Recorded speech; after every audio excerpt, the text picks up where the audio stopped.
ശരി, ഇപ്പൊ പറയാൻ മറക്കണ്ട. നല്ല പാടുള്ള ക്വസ്റ്റ്യൻ ആണ്. അറിയാന്നുള്ളത് അറ്റൻഡ് ചെയ്താൽ മതി.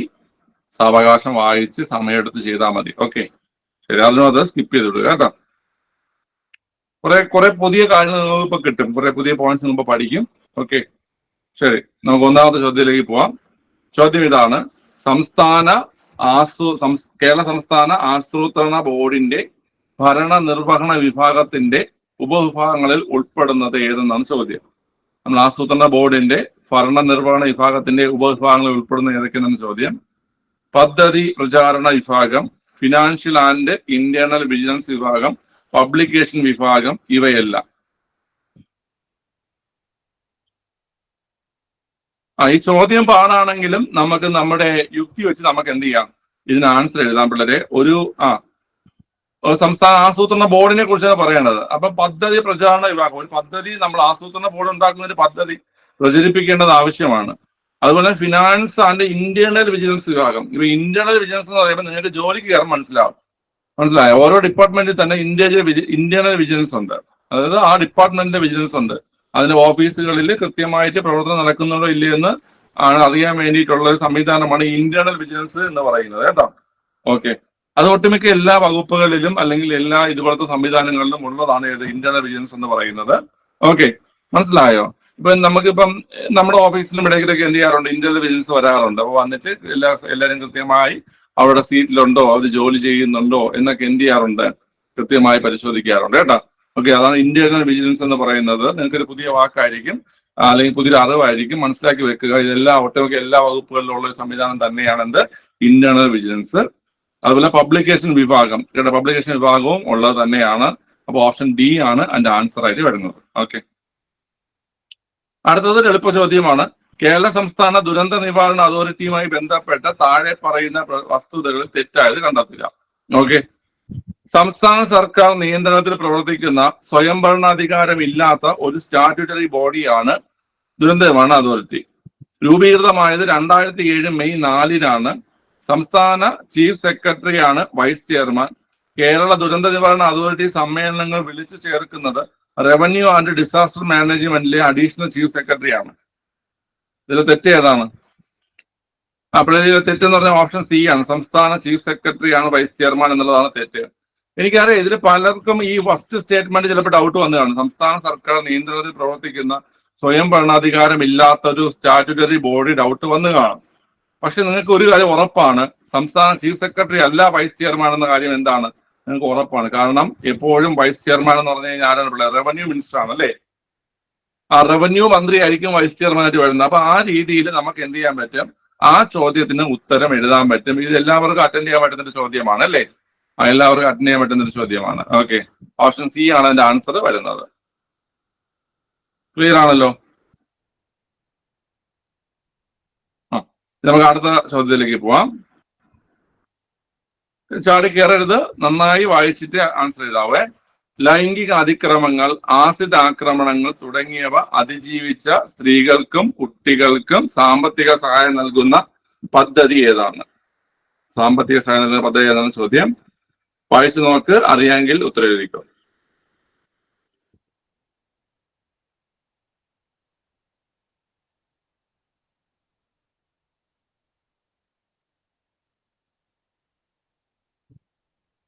ഒരു സെക്കൻഡ് ഇപ്പൊ രാവേ. ഓക്കെ, ഉത്തരം അറിയാൻ കമന്റിൽ ആവണേ, ഏതാവണം.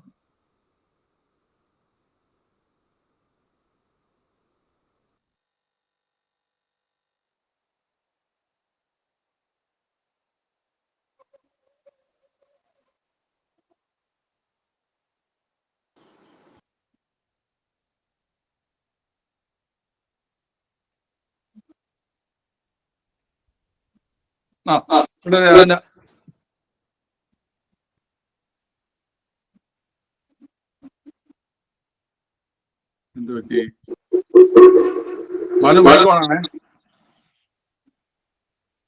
ഓപ്ഷൻ ഡി ആണ് ഇവിടെ ആൻസർ. ആശ്വാസ നിധിയാണ്. ആശ്വാസ നിധി, അതായത് ലൈംഗിക അതിക്രമങ്ങൾ, ആസിഡ് ആക്രമണം തുടങ്ങിയവ അതിജീവിച്ച സ്ത്രീകൾക്കും പെൺകുട്ടികൾക്കും സാമ്പത്തിക സഹായം നൽകുന്ന പദ്ധതിയാണ് ഏത്? ആശ്വാസ നിധി.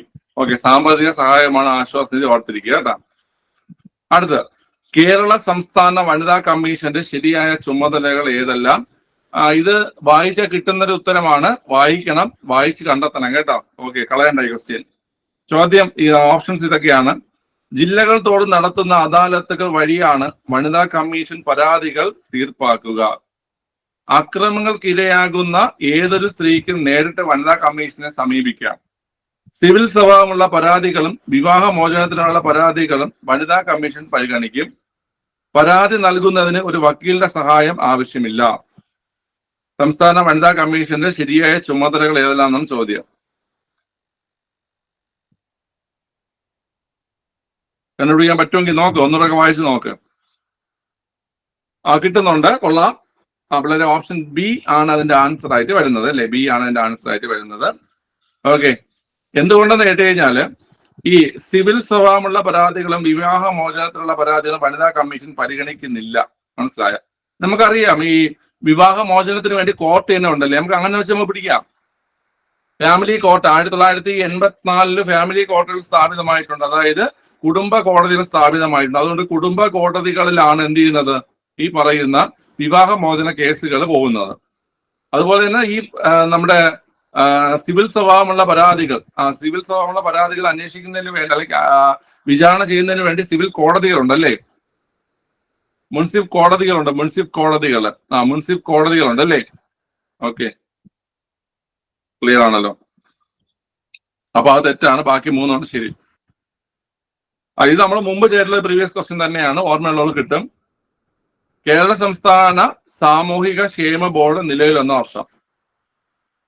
കേരള സംസ്ഥാന സാമൂഹിക ക്ഷേമ ബോർഡ് നിലവിൽ വന്ന വർഷം. ഓർമ്മ ഉണ്ടെങ്കിൽ എഴുതിയാൽ മതി, ഇല്ലെങ്കിൽ സ്കിപ്പ് ചെയ്യുക.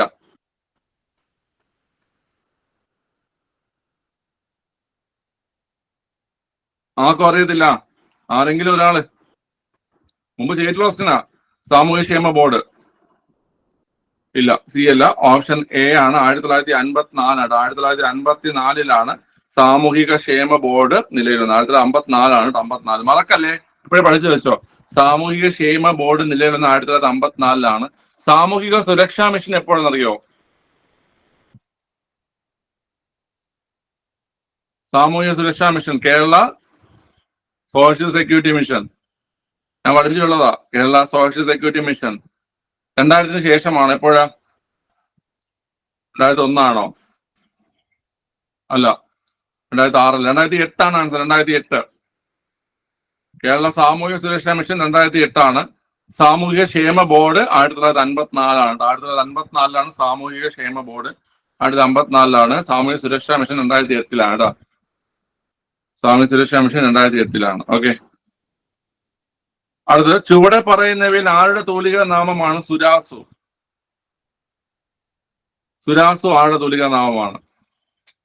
വായിച്ചിട്ടുണ്ടെങ്കിൽ കിട്ടും.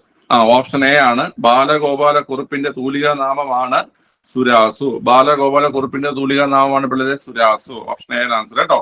ഓക്കെ, അടുത്ത്, വിവിധ വർഷങ്ങളിൽ കേരള സാഹിത്യ അക്കാദമി പുരസ്കാരം നേടിയവരും അവർക്ക് പുരസ്കാരം ലഭിച്ച കൃതികളും തമ്മിലുള്ള ജോഡികളിൽ ശരിയായവ തിരഞ്ഞെടുക്കുക. മാണിക്യവീണ വെണ്ണിക്കുളം ഗോപാലക്കുറുപ്പ്, ബലിദർശനം അക്കിത്തം, പൊതിയൻ പി രാമൻ, ബുദ്ധപൂർണിമ സാവിത്രി രാജീവൻ.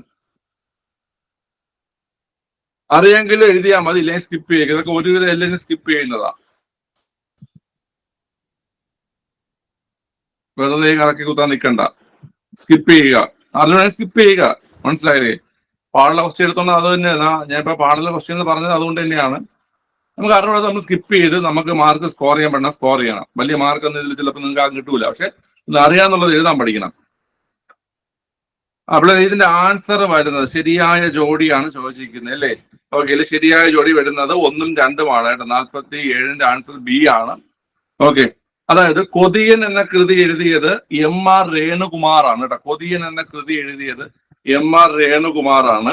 അതുപോലെ തന്നെ ബുദ്ധപൂർണിമ എന്ന കൃതി എഴുതിയത് VM ഗിരിജയാണ് കേട്ടോ. ബുദ്ധപൂർണിമ എന്ന കൃതി എഴുതിയത് VM ഗിരിജയാണ്. ഓക്കെ, അപ്പൊ അത് രണ്ടുമാണ് വ്യത്യാസമുള്ളത്. കൊതിയൻ M.R. രേണുകുമാർ, വേണു അല്ല രേണുവാണ് കേട്ടോ. M.R. രേണുകുമാറും ഓക്കെ, ബുദ്ധപൂർണിമ VM ഗിരിജയുമാണ് കേട്ടോ. ഓക്കെ, ഇത്രയും ചോദ്യങ്ങളൊക്കെ ചിലപ്പോൾ കയറി വരാം, പക്ഷെ കയറി വന്നു കഴിഞ്ഞാൽ അത് ഒട്ടും ഓൾമോസ്റ്റ് എല്ലാവർക്കും അതൊരു പാടുള്ള ക്വസ്റ്റ്യൻ തന്നെ ആയിരിക്കും. അപ്പൊ നിങ്ങൾക്ക് തന്നെ അറിയാലോ, നിങ്ങൾ തന്നെ നല്ല ബ്രില്യന്റ് ആയിട്ട് അല്ലെങ്കിൽ നല്ല രീതിയിൽ ആൻസർ ചെയ്യുന്നവരുടെ കുട്ടികളുണ്ട്. അപ്പൊ അവർക്ക് ആരും കിട്ടുന്നില്ല. അപ്പൊ അതുപോലെ തന്നെയാണ് നമ്മൾ മൊത്തത്തിൽ എടുക്കുമ്പോൾ ഈ PSC എക്സാം എഴുതാൻ പോകുന്ന, അതായത് LDC എക്സാം എഴുതാൻ പോകുന്ന മുഴുവൻ കുട്ടികളുടെയും ഒരു എന്ത് പറയാം, ഒരു റെപ്രസെന്റേഷനാണ് നിങ്ങളും. അപ്പൊ നിങ്ങളിൽ തന്നെ അത് പാടെന്ന് നിങ്ങൾക്ക് തോന്നുകയാണെങ്കിൽ, എല്ലാവർക്കും പാഠം തോന്നുകയാണെങ്കിൽ നിങ്ങൾ മനസ്സിലാക്കുക, എഴുതാൻ പോകുന്ന 90% അല്ലെങ്കിൽ 99% പേർക്ക് അല്ലെങ്കിൽ 100% പേർക്ക് അത് പാടായിരിക്കും. മനസ്സിലായോ? നമുക്ക് 99 പറയാൻ പറ്റും, 1% ആൾക്കാർക്ക് ഇതൊക്കെ ആൻസർ ചെയ്യാൻ പറ്റും കേട്ടോ. ശരി, പക്ഷെ 1% മാത്രമല്ലല്ലോ അത്, 1% മാത്രമല്ലല്ലോ ജോലി കിട്ടുന്നേ. ഓക്കെ, ആ 1% എത്താൻ ശ്രമിക്കുക. അടുത്തൊരു എളുപ്പ ക്വസ്റ്റ്യൻ ആണ്, എല്ലാവരും പിടിക്കേണ്ട ക്വസ്റ്റ്യൻ ആണ്. ഏറ്റവും കൂടുതൽ തവണ നെഹ്റു ട്രോഫി വള്ളംകളി ചാമ്പ്യന്മാരായ ചുണ്ടൻ വള്ളം ഏതാണ്? നെഹ്റു ട്രോഫി വള്ളംകളി.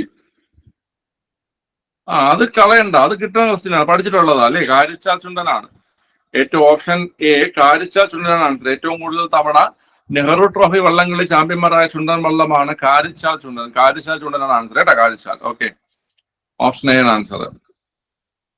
അടുത്ത, കൂടിയാട്ടവുമായി ബന്ധപ്പെട്ട ശരിയായ പ്രസ്താവനകൾ തിരഞ്ഞെടുക്കുക. കേരളത്തിലെ ഏറ്റവും പഴക്കമേറിയ അഭിനയ സമ്പ്രദായമായ കൂടിയാട്ടം കേരളീയ ശൈലിയിലുള്ള സംസ്കൃത നാടക അവതരണമാണ്. തികച്ചും ക്ഷേത്രകലയായ കൂടിയാട്ടം സാധാരണ കൂത്തമ്പലങ്ങളിലാണ് അവതരിപ്പിക്കാറുള്ളത്. അഭിനയത്തിന്റെ സകല സൂക്ഷ്മാംശങ്ങളിലും ഏറെ ശ്രദ്ധ പതിപ്പിച്ചിട്ടുള്ള കൂടിയാട്ടത്തിലെ സങ്കീർണമായ നാടകാഭിനയം ഭരതമുനിയുടെ നാട്യശാസ്ത്രത്തിന്റെ പിൻബലത്തോടെയാണ് ചിട്ടപ്പെടുത്തിയിട്ടുള്ളത്. അഭിനയ പ്രധാനമായ നാടകം, ആംഗിക പ്രാധാനമായ കഥകളി, വാച്യ പ്രധാനമായ കൂത്ത് ഇവയെല്ലാം കൂടി സമ്മേളിക്കുന്നതാണ് സകലകലയായ കൂടിയാട്ടം. ഓക്കെ, ചോദ്യം ഇതാണ്, ഇതിൽ ശരിയായ പ്രസ്താവനകൾ ഏതെല്ലെന്നാണ് ചോദ്യം. ഇത് വായിക്കുമ്പോൾ തന്നെ നമുക്കറിയാം ഇതിലെ എല്ലാ സ്റ്റേറ്റ്മെന്റുകളും ശരിയാണെന്നുള്ള കാര്യം അല്ലേ? ഓക്കെ,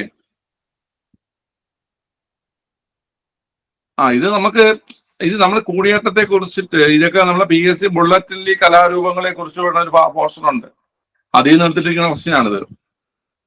മനസ്സിലായില്ലേ? ഓക്കെ, ഇതും കുറെ ആൾക്കാരൊക്കെ സ്കിപ്പ് ചെയ്യും കേട്ടോ, പക്ഷെ നമ്മളിത് വായിച്ചു നോക്കിക്കഴിഞ്ഞാൽ നമുക്ക് ഇത് കിട്ടും. ഓക്കെ, ഇതൊരു essay പോലൊരു ക്വസ്റ്റ്യൻ കിടപ്പുണ്ട്. വായിച്ചു നോക്കി കിട്ടേണ്ട ക്വസ്റ്റ്യൻ ആണ്. കിട്ടിയില്ലെങ്കിൽ കുഴപ്പമില്ല, ഇതിന് സ്കിപ്പ് പോകുന്നത് നമ്മുടെ വലിയ വിഷയമൊന്നുമില്ല. നിങ്ങൾക്ക് സ്കോർ ചെയ്യേണ്ട സാധനങ്ങൾ വേറെ ഉണ്ട്. അടുത്ത്, ISSF ലോക ഷൂട്ടിംഗ് ചാമ്പ്യൻഷിപ്പിൽ സ്വർണം നേടിയ ആദ്യ ഇന്ത്യക്കാരൻ ആരാണ്? ഇതൊരു പ്രീവിയസ് ചോദ്യമാണ്.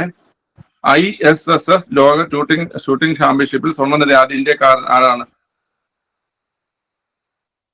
അപ്പോൾ ഇത് ഓപ്ഷൻ ബി അഭിനവ് ബിന്ദ്രയാണ് അല്ലെ? അഭിനവ് ബിന്ദ്രയാണ് ആൻസർ. ഓപ്ഷൻ ബി അഭിനവ് ബിന്ദ്രയാണ് ആദ്യമായിട്ട് സ്വർണം നേടിയ ഇന്ത്യക്കാരൻ കേട്ടോ. ഓക്കെ, ISSF ലോക ഷൂട്ടിംഗ് ചാമ്പ്യൻഷിപ്പില് സ്വർണം നേടിയ ആദ്യ ഇന്ത്യക്കാരൻ അഭിനവ് ബിന്ദ്രയാണ്. ഓക്കെ, അടുത്ത്, പോക്സോ നിയമം 2012 വകുപ്പ് 22 പ്രതിപാദിക്കുന്ന വിഷയം ഏതാണ്? എഴുതേണ്ട ഒരു ചോദ്യമാണ്.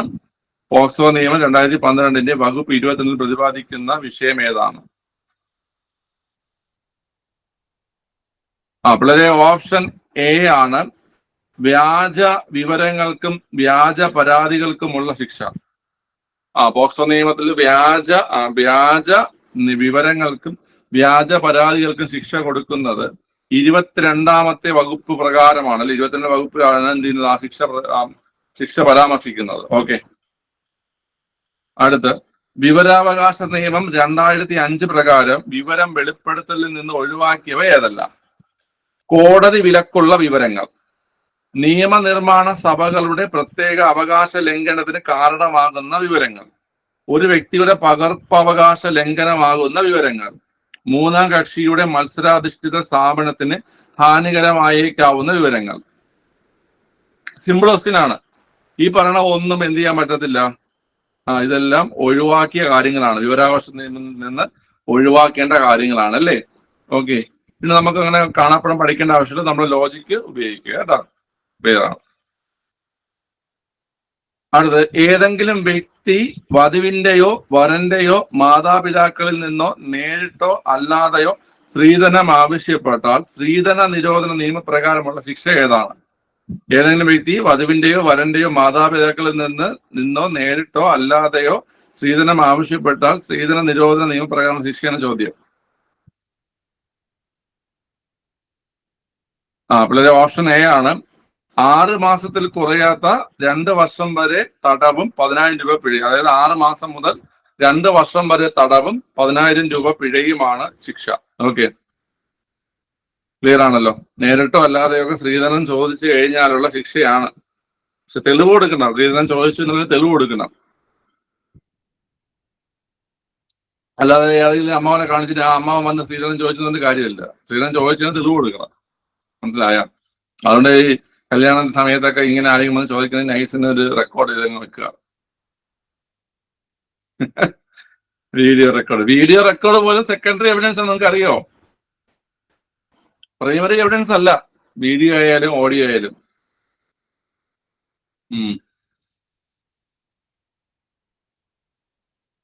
ഓക്കെ, ഇപ്പോഴത്തെ അമ്മമാരാണ് പറയും ഇത് ഞാനല്ല, ഇത് ആരോ മോർഫ് ചെയ്തതാണ് എന്നെ എന്ന് പറഞ്ഞിട്ട് അവർ രക്ഷപ്പെട്ടു പോകും. ഓക്കെ, അല്ല ഞാൻ ഈ അമ്മാവന്മാരെന്ന് പറയാൻ കാര്യം എന്ന് വെച്ച് കഴിഞ്ഞാൽ ഇപ്പൊ നമ്മുടെ കല്യാണം കാണുന്ന സമയത്ത് ചിലപ്പോൾ നമ്മുടെ അച്ഛനും അമ്മയ്ക്കും ഒന്നും പ്രശ്നം കാണത്തില്ല. ഈ പറയുന്ന ബന്ധുക്കളായിരിക്കും എന്ത് ചെറുക്കൾ എന്ത് കൊടുക്കും എന്ന് പറഞ്ഞിട്ട് കാരണം അവർ വിളിക്കാൻ വരുന്നേ.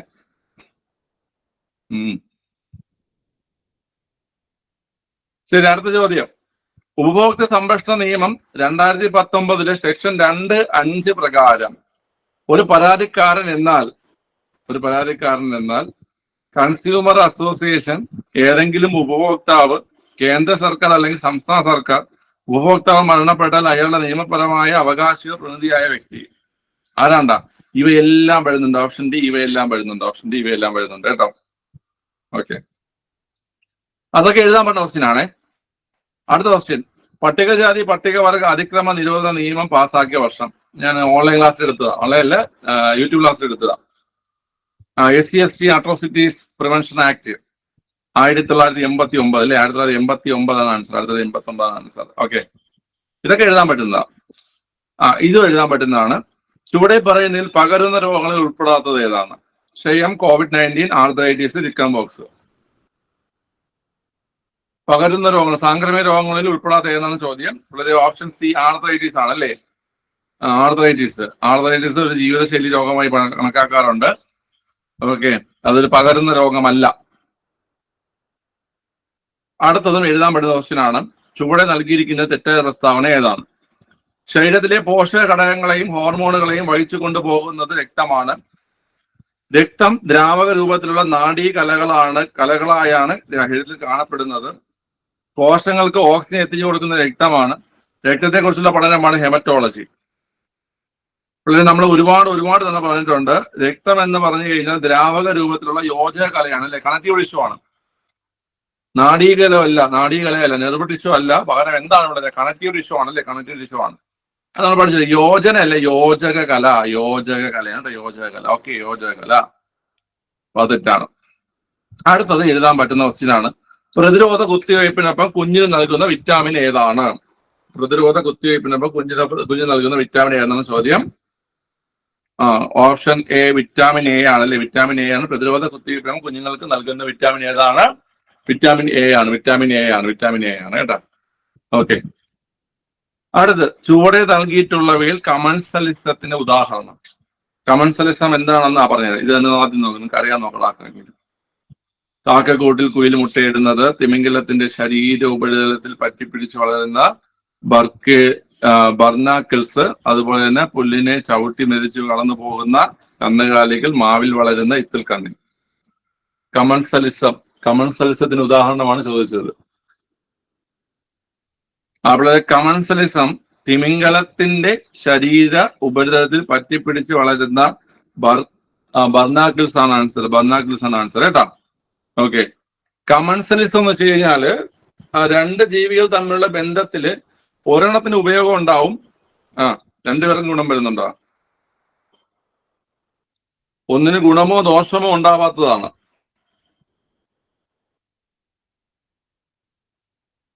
ഒന്നിന് ഗുണം ഉണ്ടാവും, മറ്റൊന്നിന് ഗുണമോ ദോഷമോ ഉണ്ടാവത്തില്ല കമൻസലിസം. മ്യൂച്വലിസം ആണ് അങ്ങോട്ടും ഇങ്ങോട്ടും ഗുണമുള്ളത്. ഇതിലെ ഇതില് ഈ തിമിംഗലത്തിന് ഗുണമോ ദോഷമോ ഒന്നുമില്ല. മറ്റതിന് ഈ തിമിംഗലത്തിന്റെ കൂടെ കറങ്ങി നടക്കുകയും ചെയ്യാം, തിമിംഗലം മോഡലെല്ലാം കറങ്ങി നടക്കുകയും ചെയ്യാം. തിമിംഗലം കഴിക്കുന്ന ആര്യമിസ് എടുത്തു അത്. തിമിംഗലം കഴിക്കുന്ന സാധനങ്ങൾ എന്റെ വേസ്റ്റൊക്കെ തിന്നുകയും ചെയ്യാം. മനസ്സിലായ? തിമിംഗലത്തിന് ഇതിനെ കൊണ്ട് ഗുണവും ഇല്ല ദോഷവും ഇല്ല. ഒരു കാര്യം, ഈ തിമിംഗലം എന്നുള്ള സാധനം പണ്ട് കരയിൽ ജീവിച്ചിരുന്ന ഒരു ജീവിയായിരുന്നു. അത് കടലിലേക്ക് പോയി പരിണാമം സംഭവിച്ചാണ് എന്ത് ചെയ്തത്? അത് കരയിൽ ജീവി, അത് സസ്തനിയാണ്, അതൊരു മത്സ്യമല്ല. തിമിംഗലം ലോകത്തെ ഏറ്റവും വലിയ സസ്തനിയാണ്ടാ. അത് കരയിൽ ജീവിച്ചിരുന്ന ഒരു ജീവിയാണ്, അതിന് കൈയും കാലും ഒക്കെ ഉണ്ടായിരുന്നു. ഓക്കെ, അത് കടലിലേക്ക് പോയി, അല്ലെങ്കിൽ വെള്ളത്തിലേക്ക് വന്ന് കരയിൽ ആഹാരം കിട്ടാന്നപ്പോൾ അത് വെള്ളത്തിലേക്ക് പോയി പരിണാമം സംഭവിച്ച് ഇങ്ങനെ ആയതാണ്. അത് സസ്തനിയാണ് കേട്ടോ, മനസ്സിലാക്കുക. ഓക്കെ, തിമിംഗലം ശ്വസിക്കുന്നത് കണ്ടിട്ടില്ലേ? വെള്ളത്തിന്റെ മുകളിൽ വന്നിട്ട് വെള്ളം എടുത്ത് ശ്വസിക്കുന്നത് കണ്ടിട്ടില്ലേ?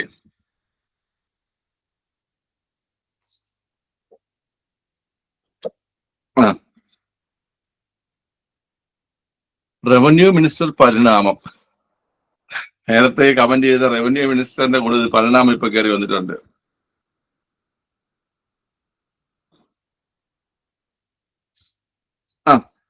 അടുത്ത, അസ്ഥികളെയും യോജക കലകളെയും ബാധിക്കുന്ന ക്യാൻസർ ഏതാണ്?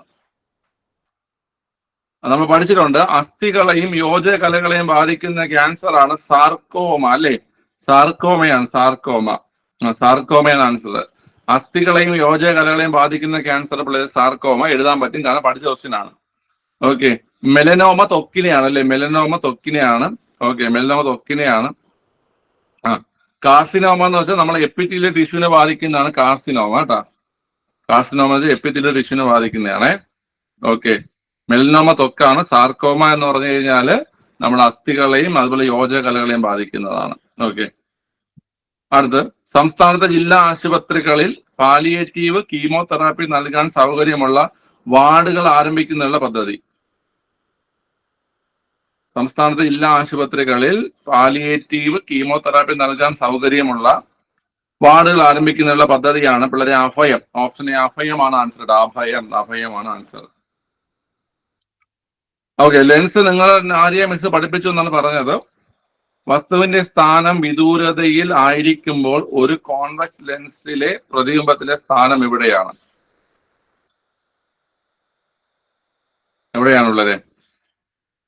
വസ്തുവിന്റെ സ്ഥാനം വിദൂരതയിലായിരിക്കുമ്പോൾ ഒരു കോൺവെക്സ് ലെൻസിന്റെ പ്രതിബിംബത്തിന്റെ സ്ഥാനം എവിടെയാണ്? അവിടെ അറിയാമെങ്കിൽ എഴുതുക കേട്ടോ. അതിന്റെ ആൻസർ വരുന്നത് എഫിലാണ് കേട്ടോ. ഈ ലെൻസ് പരീക്ഷയ്ക്ക് മുമ്പ് ഒന്ന് റിവിഷൻ ചെയ്യാൻ പറഞ്ഞു. ലെൻസ് ദർപ്പണമൊക്കെ അതുപോലെ തന്നെ ഈ ലെൻസ് സമവാക്യങ്ങളൊക്കെ ഒന്ന് റിവിഷൻ ചെയ്ത് എക്സാമിന് തൊട്ട് മുമ്പായിട്ട് റിവിഷൻ ഞാൻ പറഞ്ഞിട്ടുണ്ട് കേട്ടോ. ഈ കാര്യങ്ങൾ ഒന്നുകൂടെ പറഞ്ഞു തരാം കേട്ടോ നിങ്ങൾക്ക് എക്സാമിന് മുമ്പുള്ള ക്ലാസ്സിന്. ഓക്കെ, എഫ് ആണ് ആൻസർ. എഫിലാണ് വരുന്നത്. അടുത്ത, ഒരേ സമയം വൈദ്യുത ചാലകമായും വൈദ്യുത രോധിയായും അവതരിപ്പിക്കാൻ കഴിയുന്ന ദ്രവ്യരൂപം ഏതാണ്? നമ്മൾ പഠിച്ചിട്ടുണ്ട്. ജാൺ ടെല്ലർ മെറ്റൽ ആണ് ആൻസർ, അല്ലെ? ജാൺ ടെല്ലർ മെറ്റൽ ആണ് ആൻസർ. ഓപ്ഷൻ ഡി ആണ് കേട്ടോ. ഒരേ സമയം വൈദ്യുത ചാലകമായും വൈദ്യുത രോധിയായും അവതരിപ്പിക്കാൻ കഴിയുന്ന ദ്രവ്യരൂപമാണ് ജാൺ ടെല്ലർ മെറ്റൽ ആണ് കേട്ടോ. ഓക്കെ, മഴ പെയ്യുമ്പോൾ മഴത്തുള്ളികൾ വാഹനത്തിന്റെ ഗ്ലാസിൽ പറ്റിപ്പിടിക്കുന്നത് ചുവടെ പറയുന്നതിൽ ഏത് തരം ബലത്തിന് ഉദാഹരണമാണ്? രണ്ട് വ്യത്യസ്ത തന്മാത്രകൾ തമ്മിലുള്ള ആകർഷണ ബലം ഏതാണ്? അഡിഷൻ ബലമാണല്ലേ? അഡിഷൻ. ഓപ്ഷൻ ബി ആണ് ആൻസർ കേട്ടോ. നമ്മൾ ഇതുപോലെ അഡിഷൻ പഠിച്ചിട്ടുണ്ട്. എപ്പോഴാ? വിയർക്കുമ്പോൾ വസ്ത്രം ദേഹത്തോട് ഒട്ടുന്നതിന് കാരണവും ഏതാണ്? അഡിഷൻ ആണ്, അല്ലേ? ഇതൊക്കെ പ്രീവിയസ് ആയിട്ട് വന്നിട്ടുള്ളതാണ്. മഴ പെയ്യുമ്പോൾ മഴത്തുള്ളികൾ വാഹനത്തിന്റെ ഗ്ലാസിൽ പറ്റിപ്പിടിക്കുന്നത് അഡിഷൻ ബലമാണ്. അതുപോലെ വിയർക്കുമ്പോൾ എന്ത് ചെയ്യുന്നത്? ഈ ഡ്രസ്സിലേക്ക് ഈ ഡ്രസ്സ് നമ്മുടെ ബോഡിയിലേക്ക് ഒട്ടിപ്പിടിക്കുന്നതിന് കാരണവും അഡിഷൻ ബലമാണ്, അല്ലേ? ഓക്കെ, ഹൈഡ്രജൻ പെറോക്സൈഡിൽ ഓക്സിജന്റെ ഓക്സീകരണ അവസ്ഥ ഒന്നാണോ -1ആണോ? അവിടെ സി -1 കേട്ടോ. -1. ഓക്കെ, -1 കേട്ടോ. ശരി. അടുത്ത ചോദ്യം, ഇത് പഠിപ്പിക്കും കേട്ടോ. ആരൊക്കെ ലെഫ്റ്റ് ആയി പോകുന്നുണ്ട്? ക്വസ്റ്റ്യൻ പാടായതുണ്ടായിരിക്കും ലെഫ്റ്റ് ആവുന്നത്. ക്വസ്റ്റ്യൻ പാടാതെ നമ്മൾ ലെഫ്റ്റ് ആവരുതടാ. ഇങ്ങനത്തെ ക്വസ്റ്റ്യൻ ആണ് നിങ്ങൾ നിന്ന് നോക്കേണ്ടത്. കാരണം എളുപ്പമുള്ള ക്വസ്റ്റ്യൻ മാത്രം പഠിച്ചിട്ട് കാര്യമില്ല കേട്ടാ. ഇതൊക്കെയാണ് നിങ്ങൾ നോക്കി വെക്കേണ്ടത്. ഇതൊക്കെ കിട്ടിക്കഴിഞ്ഞാലാണ് നിങ്ങൾക്ക് റാങ്ക് വീഴുന്നത്, നല്ല റാങ്ക് വീഴുന്നത്. മറ്റേ എളുപ്പമുള്ള ക്വസ്റ്റ്യൻ എല്ലാവർക്കും എളുപ്പമുള്ള ക്വസ്റ്റ്യൻ ചെയ്യാൻ വേണ്ടിയിട്ട് ഭയങ്കര ഇഷ്ടമാണ്, ഭയങ്കര ഇഷ്ടമാണ് എളുപ്പമുള്ള ക്വസ്റ്റ്യൻ ചെയ്യാൻ വേണ്ടിയിട്ട്. പക്ഷെ അത് നമ്മൾ മനസ്സിലാക്കുന്നത് വെച്ചാൽ എളുപ്പമുള്ള ക്വസ്റ്റ്യൻ എല്ലാവർക്കും കിട്ടും. ആ, അടുത്ത്, നൈട്രിക് ആസിഡുമായി ബന്ധപ്പെട്ട് താഴെ പറയുന്ന വസ്തുതകളിൽ തെറ്റായവ കണ്ടെത്തുക. വ്യാവസായികമായി നിർമ്മിക്കുന്ന പ്രക്രിയ ഓസ്റ്റ്വാൾഡ പ്രക്രിയ എന്നറിയപ്പെടുന്നു. പ്രോട്ടീന്റെ സാന്നിധ്യം തിരിച്ചറിയാൻ ഉപയോഗിക്കുന്നു. വായുവിൽ പുകയുന്ന ആസിഡാണ്. സംഭരണ ബാറ്ററികൾ ഉപയോഗിക്കുന്നു.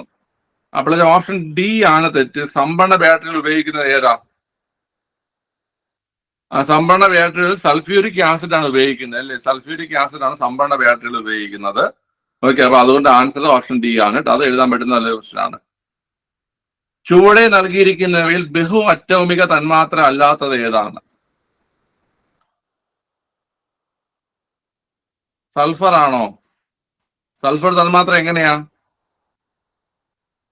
പിള്ളേരെ, ഹൈഡ്രോക്ലോറിക് ആസിഡ് ആണ്, HCl ആണ് അല്ലേ? HCl. HCl ആണ്. അതായത് ഒരു ഹൈഡ്രജൻ ആറ്റോ ഒരു ക്ലോറിൻ ആറ്റോ. അവിടെ ബഹു ആറ്റങ്ങൾ വരുന്നില്ല. ഓസോൺ ആയാൽ പോലും O3 ആണ് അല്ലേ? ജലദോഷം H2O ആണ്. ഓക്കെ, അത് ഓരോ ആറ്റം വെച്ച് മാത്രം രൂപം കൊള്ളുന്നതിനെയാണ് നമ്മൾ എന്ത് പറയുന്നത്? ഏകാറ്റോമിക തന്മാത്ര എന്ന് പറയുന്നത്. ബഹു അറ്റോമിക തന്മാത്ര എന്ന് വെച്ച് കഴിഞ്ഞാൽ ഒന്നിലധികം വരുന്നത്, രണ്ടോ അതിലധികം വരുന്നതാണ് ബഹു അറ്റോമികം വരുന്നത്. ഓക്കെ, അത് SCRT ഉണ്ട്, നമ്മൾ റിവിഷൻ ചെയ്യുന്നത്. കമ്പ്യൂട്ടർ ഓൺ ആക്കുമ്പോൾ ഓപ്പറേറ്റിംഗ് സിസ്റ്റം പ്രവർത്തനക്ഷമമായി വരുന്ന പ്രക്രിയ. അപ്പോൾ ഓപ്ഷൻ സി ബൂട്ടിംഗ് ആണ്. ഓപ്ഷൻ സി ബൂട്ടിംഗ് ആണ്. കമ്പ്യൂട്ടർ ഓൺ ആക്കുമ്പോൾ ഓപ്പറേറ്റിംഗ് സിസ്റ്റം പ്രവർത്തനക്ഷമമായി വരുന്ന പ്രക്രിയയാണ് ഏത്? ബൂട്ടിംഗ്. ഓപ്ഷൻ സി ബൂട്ടിംഗ് ആണ് കേട്ടോ. ഓക്കെ, താഴെ തന്നിരിക്കുന്നവയിൽ, ഇതിന് പാടുള്ള ക്വസ്റ്റ്യൻ ആണ്, വായിച്ചിട്ടുള്ളവർക്ക് ചിലപ്പോൾ കിട്ടും, കിട്ടിയില്ലെങ്കിൽ സ്കിപ്പ് ചെയ്യുക, കുഴപ്പമില്ല. താഴെ തന്നിരിക്കുന്നവയിൽ DHCP സാങ്കേതിക വിദ്യയുമായി ബന്ധപ്പെട്ട ശരിയായ പ്രസ്താവന എടുക്കുക. നെറ്റ്വർക്കിൽ ഉൾപ്പെട്ടിരിക്കുന്ന കമ്പ്യൂട്ടറുകൾക്ക് സ്വയം IP വിലാസം ലഭ്യമാക്കുന്ന സാങ്കേതിക വിദ്യ. ഓരോ കമ്പ്യൂട്ടറും പ്രവർത്തന സജ്ജമായി നെറ്റ്വർക്കിലേക്ക് പ്രവേശിക്കുന്ന ക്രമത്തിലാണ് DHCP കമ്പ്യൂട്ടറുകൾക്ക് IP വിലാസം നൽകുന്നത്. എന്താണ് ആൻസർ? അറിയാമെങ്കിൽ മാത്രം എഴുതിയത് പിള്ളേരെ. 69C. രണ്ടും ശരിയാണ്. ഓക്കെ, ക്ലിയർ ആണല്ലോ. ഇതൊക്കെ ഡിഗ്രി ലെവലിലൊക്കെ ഉള്ള ചോദ്യങ്ങളാണ് പോയിരിക്കുന്നത്. അടുത്ത്, പ്രോഗ്രാം ചെയ്യാത്ത സിം കാർഡുകൾ ഉപയോഗിച്ച് നിലവിലുള്ള സിം കാർഡിന്റെ പകർപ്പുണ്ടാക്കുന്ന സാങ്കേതിക വിദ്യ. ഈസി ക്വസ്റ്റ്യൻ ആണ്. പ്രോഗ്രാം ചെയ്യാത്ത സിം കാർഡുകൾ ഉപയോഗിച്ച് നിലവിലുള്ള സിം കാർഡിന്റെ പകർപ്പുണ്ടാക്കുന്ന സാങ്കേതിക വിദ്യ. അവിടെ ഓപ്ഷൻ ഡി സിം ക്ലോണിംഗ് ആണ്. സിം ക്ലോണിംഗ് ആണ്, വേറെ ഡൗട്ട് ഒന്നും വേണ്ട. സിം ക്ലോണിംഗ് ആണ്, സിം ക്ലോണിംഗ്. ഓക്കെ, സിമ്മിന്റെ പൂർണ്ണരൂപം എന്തെന്നറിയോ? സിമ്മിന്റെ പൂർണ്ണരൂപം എന്താ? സബ്സ്ക്രൈബർ ഐഡന്റിറ്റി മോഡ്യൂൾ എന്നാണ് അല്ലേ സിമ്മിന്റെ പൂർണ്ണരൂപം. ഓക്കെ, ശരി. അടുത്ത 10 ഇംഗ്ലീഷ് ആണ്. ഇംഗ്ലീഷും കുഴപ്പമില്ലാത്ത ക്വസ്റ്റ്യൻസ് ആണ്, നിങ്ങൾ നോക്ക്. I have a dash time, dash patience for silly TV programs. അപ്പോഴൊരു ഓപ്ഷൻ ബി വരും, നെയ്തർ നോർ വരും. I have neither time nor patience for silly TV programs എന്ന് വരും അല്ലേ? ഓക്കെ, ശരി. അടുത്ത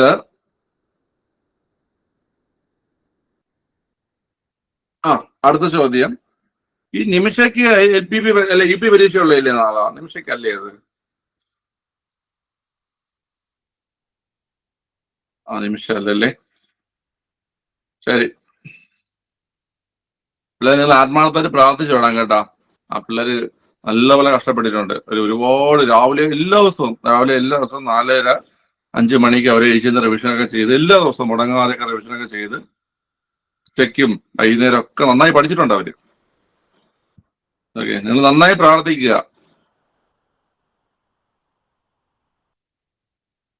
ഓക്കെ, എല്ലാവർക്കും കിട്ടട്ടെ അല്ലേ?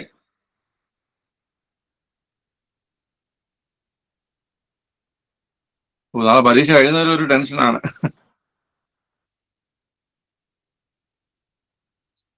ഓക്കെ, ശരി.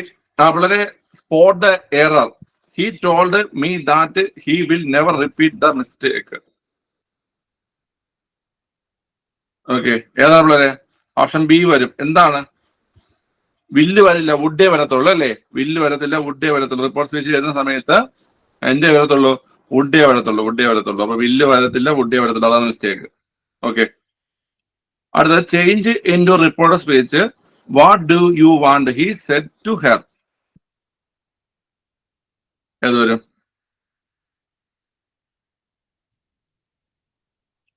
What do you want?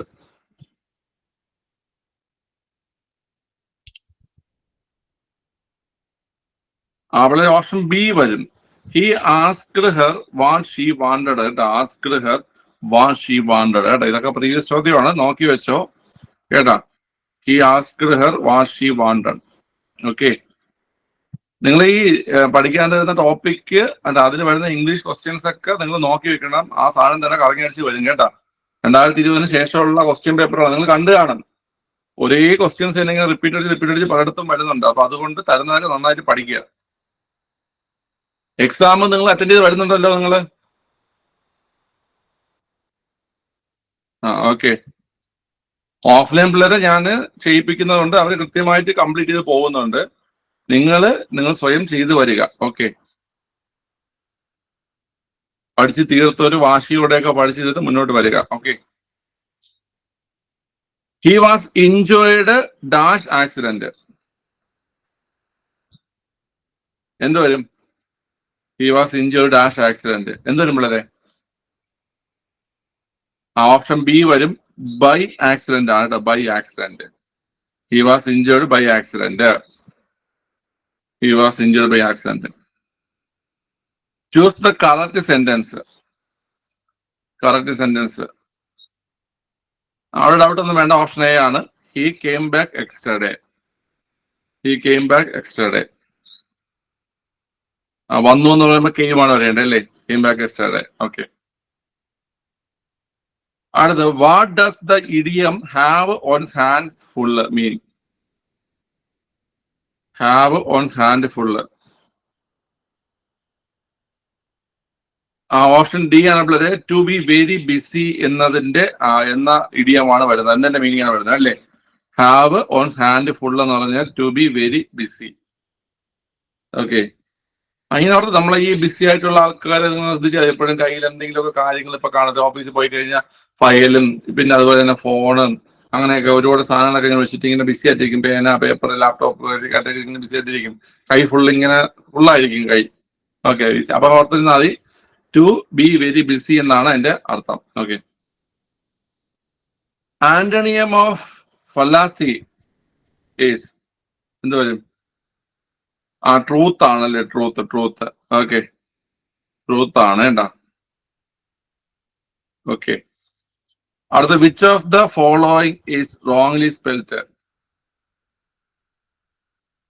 Option B ആണ് പിള്ളേരെ. ടർബുലന്റിന് BULE ആണ് വരേണ്ടത് അല്ലേ? LE ആണ് വരേണ്ടത്. ഓക്കെ, ടർബുലന്റിന് TURBULENT ആണ് ടർബുലന്റ് വരേണ്ടത് അല്ലേ? LE വരേണ്ടത് ഇവിടെ A കൊടുത്തിരുന്നതാണ് മിസ്റ്റേക്ക്. അടുത്ത് which of the following is the suffix of imagine? ഇമാജിന്റെ സഫിക്സ് ആണ് ചോദിച്ചിരിക്കുന്നത്. നമ്മൾ ഇമാജിനറി എന്നാണ് പറയുന്നത് അല്ലേ? ഇമാജിനറി. അപ്പൊ ഓപ്ഷൻ എ വരും, ഇമാജിനറി. ഓപ്ഷൻ എ ആണ് ആൻസർ. ഇമാജിനറി എന്നാണ് വരുന്നത്. Okay, I have to dash my essay by Tuesday. Get along, hang up, hand in, get through. I have to dash my essay by Tuesday. Hang up ആണോ? Get along ആണോ? Hand in ആണ്. Hand in എന്ന് വെച്ചാൽ നമ്മൾ ഏതെങ്കിലും ഒരു document അല്ലെങ്കിൽ ഇങ്ങനെയുള്ള എന്തെങ്കിലും ഒരു പ്രിപ്പറേഷൻ നമ്മൾ സബ്മിറ്റ് ചെയ്യുന്നതിന് നമ്മൾ ഹാൻഡ് ഇൻ എന്ന് പറയുന്നത് അല്ലേ? ഹാൻഡ് ഇൻ ആട്ടോ. I have to hand in my essay by Tuesday. Hand in ആണ് വരുന്നത് കേട്ടോ, ഹാൻഡ് ഇൻ. ഓക്കെ, ഇനി മലയാളമാണ്. മലയാളവും വലിയ എളുപ്പമൊന്നുമില്ല. കാരണം നിങ്ങൾ അടിക്കാൻ പറ്റുന്ന അടിച്ചാൽ മതി, അല്ല സ്കിപ്പ് ചെയ്താൽ മതി. ശരിയായ പദം തിരഞ്ഞെടുക്കുക. ശരിയായ പദം തിരഞ്ഞെടുക്കാനാണ് ഒന്നാമത്തെ ചോദ്യം വന്നിരിക്കുന്നത്. എല്ലാം നോക്കി ചാടിക്കയറണ്ട, മനസ്സിലാക്കിയിട്ട് എഴുതിയാൽ മതി. വാരിതം ചുമ്മാ കറക്കുന്നതാണേ നിങ്ങള്. വാരിതത്തിന് ഈ ദായാണോ? ദോശയുടെ ദായല്ലേ? ഓപ്ഷൻ ഡി സ്വതയാണ് ആൻസർ. സ്വതയാണ് ആൻസർ. സ്വതേ, ഓപ്ഷൻ ഡി ആണ് ആൻസർ. ഓക്കെ. ചുവടെ നൽകിയിരിക്കുന്നവയിൽ പൂജക ബഹുവചനത്തിന് ഉദാഹരണങ്ങളിൽ പെടാത്തത് കണ്ടെത്തുക. പൂജക ബഹുവചനത്തിൽ ഉദാഹരണത്തിൽ പെടാത്തത്: ന്യായാധിപർ, നിങ്ങൾ, സമർത്ഥർ, അവർകൾ. ഓപ്ഷൻ സി സമർത്ഥർ ആണ് അല്ലേ? സമർത്ഥർ. സമർത്ഥരായിട്ടുള്ള ആൾക്കാരെ പറയുന്നതാണ് സമർത്ഥർ. സമർത്ഥറാണ് ആൻസർ. സമർത്ഥർ. ഓക്കെ. ശൈലിയുടെ ശരിയായ അർത്ഥം: കായംകുളം വാൾ. കായംകുളം വാൾ എന്ന ശൈലിയുടെ യഥാർത്ഥ അർത്ഥമാണ് ചോദ്യം. കായംകുളം വാൾ ഇരുപക്ഷത്തും ചേരുന്നവൻ. കായംകുളം വാൾ എന്ന് വെച്ച് കഴിഞ്ഞാൽ രണ്ട് പക്ഷത്തും, ഇരുപക്ഷത്തും ചേരുന്ന ആളെയാണ് നമ്മൾ എന്ത് പറയുന്നത്? കായംകുളം വാള് എന്ന് പറയുന്നത്. സ്ത്രീലിംഗ പദം എഴുതുക. കമ്മാളൻ. കമ്മാളൻ. കമ്മാളൻ, കമ്മാട്ടി, ഇതൊക്കെ പഠിച്ചിട്ടുള്ള ക്വസ്റ്റ്യനാണ്. കമ്മാളൻ, കമ്മാട്ടിയാണ് പറയുന്നത് അല്ലേ? കമ്മാളൻ, കമ്മാട്ടി. കമ്മാളൻ, കമ്മാട്ടി. പിരിച്ചെഴുതുക. അത്യന്തം. അത്യന്തം എന്ന വാക്ക് പിരിച്ചെഴുതുക. ഓപ്ഷൻ ഡി ആണ്. അതി പ്ലസ് അന്തമാണ് അത്യന്തം അല്ലെ? അതി പ്ലസ് അന്തമാണ് അത്യന്തം. അതി പ്ലസ് അന്തമാണ് അത്യന്തം. സ്വർണം എന്ന പദത്തിന് പര്യായ പദങ്ങളിൽ ഉൾപ്പെടാത്ത പദം ഏതാണ്? സ്വർണം. ക്ഷേമം, കാഞ്ചനം, കനകമൊക്കെ സ്വർണ്ണമാണ്. ശ്വേതമാണ് തെറ്റ് അല്ലേ? ശ്വേതം. ശ്വേതം എന്ന് ഉദ്ദേശിക്കുന്ന വെളുപ്പാണ് അല്ലേ? വെളുപ്പാണ് ശ്വേതം. ശ്വേതം വെളുപ്പാണ്. താഴെ നൽകിയിരിക്കുന്നവയിൽ തെറ്റായ വാക്യം: പാടത്ത് കനകം വിളഞ്ഞാലും കർഷകൻ പട്ടിണിയിൽ തന്നെ കഴിയും. ജീവിത തത്വങ്ങൾ കഥയിൽ പൊതിഞ്ഞു കൊടുക്കുന്ന സമ്പ്രദായം വളരെ പഴയതാണ്. എന്തൊക്കെയോ തെറ്റിദ്ധാരണകളുടെ ഫലമായി ഉണ്ടായ സംഭവങ്ങളാണ് ഇവ. നിഷ്പ്രയാസം ഈ ജോലി അദ്ദേഹത്തിന് ചെയ്യാൻ കഴിയും.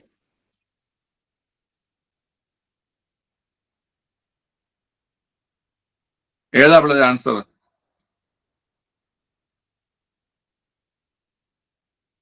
ഓപ്ഷൻ ബി ആണോ? ഓപ്ഷൻ ഡി ആണ് ആൻസർ അല്ലേ? ഓപ്ഷൻ ഡി ആണ് ആൻസർ. ഓക്കെ, ഓപ്ഷൻ ഡി ആണ് ആൻസർ കേട്ടാ. നിഷ്പ്രയാസം ഈ ജോലി അദ്ദേഹത്തിന് ചെയ്യാൻ കഴിയും. ഓക്കെ, ഡി ആണ് ആൻസർ വരുന്നത്. അവിടെ മലയാളം പറയുമ്പോൾ നാളെ നിങ്ങളുടെ അനന്ത സാറിന് ഇല്ല. അനന്ത സാറ് നാളെ പരീക്ഷ എഴുതാൻ പോവുകയാണ്. UP പരീക്ഷ എഴുതാൻ പോയിട്ട് UP പരീക്ഷ എഴുതാൻ പോയിട്ട് എത്തത്തില്ലാന്ന് പറഞ്ഞിട്ടുണ്ട്. നാളെ നിങ്ങൾ സാറന്മാർക്കും പരീക്ഷയുണ്ട്. അനന്ത സാറിന് UP പരീക്ഷയുണ്ട്. ആര്യ മിസ്സിന് UP പരീക്ഷയുണ്ട് നാളെ. ഓക്കെ, അപ്പൊ അവർക്ക് കൂടെ വേണ്ടിയിട്ടൊക്കെ എന്ത് ചെയ്യുക? പ്രാർത്ഥിക്കുക.